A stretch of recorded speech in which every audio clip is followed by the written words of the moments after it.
Hi everyone, welcome to our program of Inside Thai Nguyen. Do you know that in Colorado University, the United States, there is a professor, and although being only 35 years old, but he is the owner of 10 invention certificates which were recognized by the US government. He also received series of honorable awards in international technology conferences in the field of healthcare. He is Professor Vu Ngoc Tam.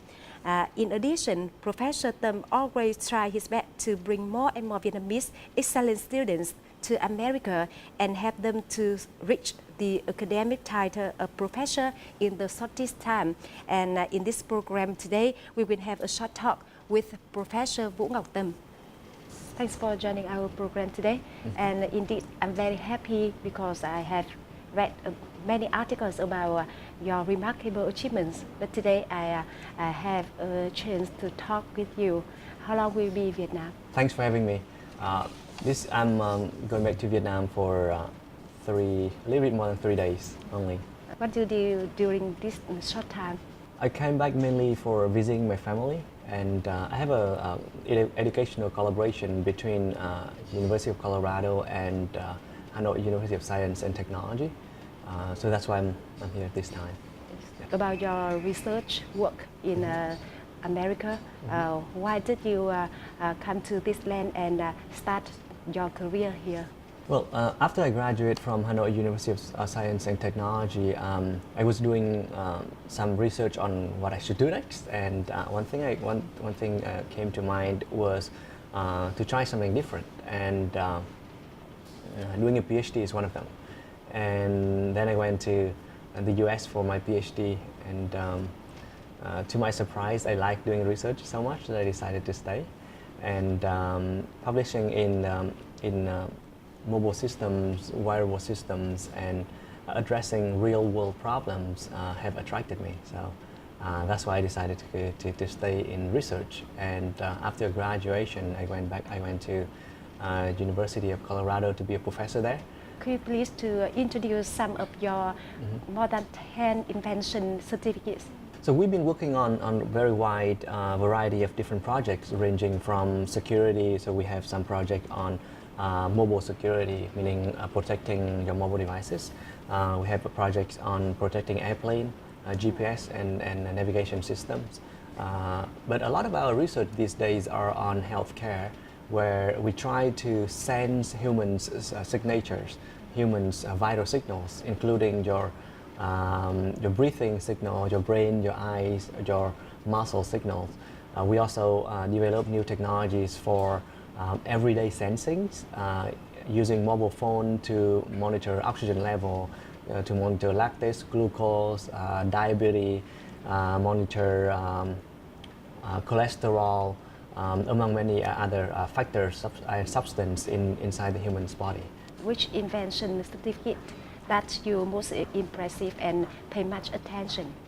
I love all of those inventions, and I don't have any personal preference, right? But the more recent ones are actually quite timely, where, for example, we have one that is working on drone, that we can detect drone from afar using access point. And that project is currently funded by Department of Homeland Security in the US, and we're planning to develop that further, and also then we can commercialize it. We have another project that we are very excited about, and we have a company on, is building a device inside the ear that we can monitor brain, eyes, and muscle signal for sleep quality monitoring. And that is more at a much more ready stage, and we are planning to commercialize it. So hopefully within a year from now I have something else and something better to share. Yes. And could you please to share about the effectiveness of your invention certificate? Sure. So so the technology, when we came, even when we started the technology, we tend to improve either on the cost, or the efficacy, or security, or usability, or sometimes many of those, we can accomplish many of those at the same time. Sometimes we only can optimize for one of those.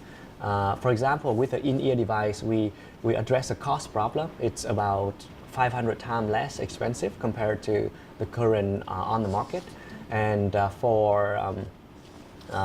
it also very comfortable, so it makes user happier, and the accuracy is relatively high as well. So that's an example of a new technology that can solve very important health problem that at a much lower cost and allows people to use it for a long time. So yeah, different projects have very different aspect that we try to optimize for. Yes, as I know that you have a lab named MNS in United States, which creates the most favorable conditions for students. What are the conditions to join in the MNS lab? So that's two main criteria that I'm look for when I try to recruit students. One is the curiosity. They need to be very curious to know why things perform or happen or work in a certain way. And the second is the motivation, because those are the two key factors that I can't train. If they're good at that, then if they have those already, then I will look at their educational background, how well did they perform in their previous institution during their bachelor or their master, did they have any research experience, and in any international or national award.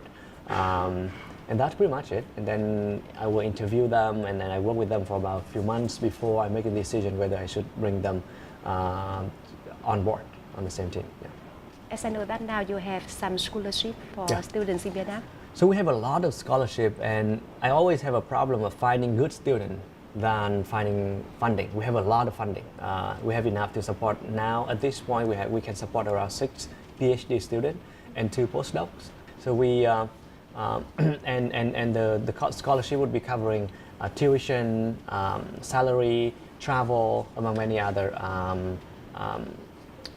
fee, right? Yes. So yeah, we have about 6, and I always look for talented students with good motivation and curiosity.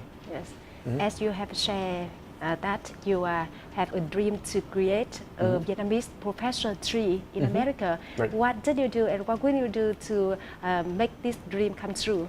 So I have a very elaborative plan on how to do that, going from having and recruiting good undergraduate students to bringing them on board for a PhD program and train their skills toward becoming a professor. And being through that process once and struggle a lot, I've learned that there's a way to do it, right? And so I'm trying to focus on training and developing the person, as opposed and equipping them with a fixed set of skill, including presentation, writing, critical thinking, and management. So those are the skills that my student will need to have by the time that they graduate. And of course, in addition to that, they need to have a very strong publication and academic record with a lot of papers, a lot of patents, a lot of new ideas, and they have a good reputation in the community. So, and many of them are actually at that stage already. So I'm happy to see that happening, and I think we're on the right track. So, Yeah. Right. On the occasion of Lunar New Year 2018, could you please to share about your plans in the coming time? Okay, so yeah, we predict that this year would be a very exciting year for us. We have, as I mentioned, we have a few startups that we are pushing. We have a number of new projects that we launch, and I'm recruiting more students, and the group will be bigger and bigger. So there's a lot of fun ahead. And on this special occasion, do you have any wishes to send to viewers at Thai Nguyen radio and television station? Yeah, sure. So it's my pleasure to be here today, and in this occasion I want to wish you health, happiness, and a lot of success in the coming year. Thanks for your interesting sharings. Once more time, thank you for joining our program today. Wish you a new year with happiness, health, and success. Thank you.